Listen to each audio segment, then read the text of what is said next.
আসসালামু আলাইকুম, কেমন আছো বন্ধুরা? আশা করি আল্লাহর রহমতে ভালোই আছো। আলহামদুলিল্লাহ আমিও ভালোই আছি। তো আজকে আমি মুরগির গোশ রান্না করব আলু দিয়ে। তো এই তো দেখো ফাইনাল লুক কতটা সুন্দর দেখাচ্ছে। আসলে এটা কিন্তু আমার মেয়ে রান্না শেষে জিরাটা দিয়েছে আর নাড়াচাড়া করছে। তো তার জন্য কিন্তু ক্যামেরাটা ওরকম ভালো দেখাচ্ছে না। তো এই তো আমি ফার্স্টে এটা কিন্তু মাটির চুলায় বসিয়েছিলাম। তো মাটির চুলা থেকে আমি দেখি যখন আমার একটু দেরি হয়ে যাচ্ছে তখন আমি এটাকে গ্যাসে দিয়েছি। তো মাটির চুলায় কষিয়ে পরে কিন্তু আমি এটাকে গ্যাসে নিয়ে গেছি রান্নার জন্য। তো এই তো আমি এটাকে কিন্তু ভালোভাবে নেড়েচেড়ে কষিয়ে নেব। তো আমরা তো সবাই গোশ রান্না করতে পারি, তো এটা কিন্তু দেখানোর তেমন কিছুই নেই।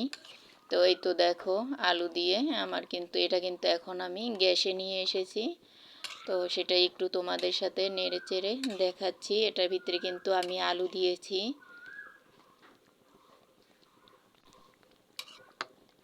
তো এই দেখো এবার আমি কিন্তু কালকে তো আমি বুট রান্না দেখাতে পারিনি, তো আজকে তারই একটু ভিডিও শেয়ার করব। সাথে আমি ইফতারের যে আয়োজন তাও একটুখানি শেয়ার করব। এই তো আমি এখানে পেঁয়াজু বানানোর জন্য ডাল বাটাটা নিয়েছি, পেঁয়াজ আর কালো জিরা, ম্যাজিক মশলা আর কি যা যা উপকরণ লাগে সেগুলো কিন্তু ভালোভাবে দিয়ে মিশিয়ে নেড়েচেড়ে মিশিয়ে নিয়েছি। এবার কিন্তু আমি ফ্রাই প্যানে এগুলো একে একে দিয়ে দিচ্ছি। অনেক ফাস্ট করে দিয়েছি আমি ভিডিওটা, যেহেতু দেখা যায় অনেক লং হয়ে যাবে তার জন্য অনেকটা ফাস্ট করে দিয়েছি। আর বিরক্ত লাগে আমার বেশি লং ভিডিও, বিরক্ত লাগে এই জন্য যে এখন রমজান মাস, যেহেতু আমাদের রমজান রাখা, রোজা রাখা, নামাজ পড়া বা কোরআন শরীফ পড়া সব মিলিয়ে অন্যরকম একটা ব্যস্ততা। তার ভিতরে যদি এত লং ভিডিও হয়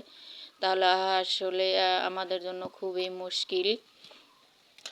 তো এই কথাটা আমি অনেক দিন থেকেই বলি, কিন্তু আমার আপুরা মনে হয় শোনে না, নাকি আল্লাহই জানে ভালো, নাকি তারা আমার ভিডিওর যে ভয়েস সেটাই শোনে না, শুধু একটা কমেন্ট করেই চলে যায়, একটা লাইক আর একটা কমেন্ট দিয়ে। আর যেহেতু যদি শুনতো তাহলে আমার বিশ্বাস যে আপুরাও অবশ্যই ট্রাই করতো বা চেষ্টা করতো। কিন্তু অনেক আপুরা আছে যে একটু শর্ট ভিডিও দেওয়ার চেষ্টা করে।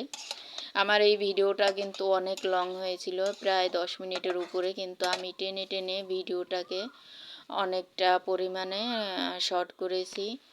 আর আমি কারো বিরক্তর কারণ হতে চাইনি, যেহেতু রমজান মাস সবারই আলাদা তো এই তো আমার কিন্তু এবার আলু দিয়ে যে আলুর চপ সেগুলো ভেজে নিচ্ছি আর একটু ক্যামেরা করে নিচ্ছি যে চুলাটা কেমন দেখা যাচ্ছে। আসলে চুলাটা কিন্তু লেপার পর আজকেই আমি চুলায় রান্না করছি, তারপরও দেখো তেল ছিটে কতটা নোংরা হয়েছে, বোঝাই যাচ্ছে না যে এটা আমি আজকে এই প্রথম ফার্স্ট রান্না করছি লেপার পর। কিন্তু কি আর করার, এটা তো গ্যাসের চুলা হলে মুছে নিলেই শেষ হয়ে যেত। তো এবার কিন্তু আমি ভালোভাবে এটাকে উল্টিয়ে নেব।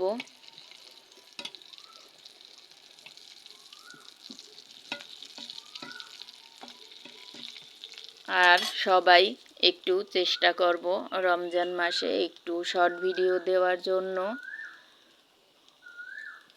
তো শোনো পাখিগুলো কীরকম ডাকাডাকি করছে আপুরা, পাখি ডাকে, গরু ডাকে। তো আজকের ভিডিও সাজানো আমার কিন্তু শেষ। তো এই তো দেখো গরিবের ইফতারি আর কি যেরকম হয়, আসলে আমরা মধ্যবিত্ত ফ্যামিলি, তো তার জন্যই যেটুকু পেরেছি আল্লাহ আমার ভাগ্যে যতটুকু রেখেছে ততটুকু এতেই আমি সন্তুষ্ট। তো আজকের ভিডিও আমি এখানেই শেষ করছি। সবাই ভালো থেকো, আল্লাহ হাফেজ।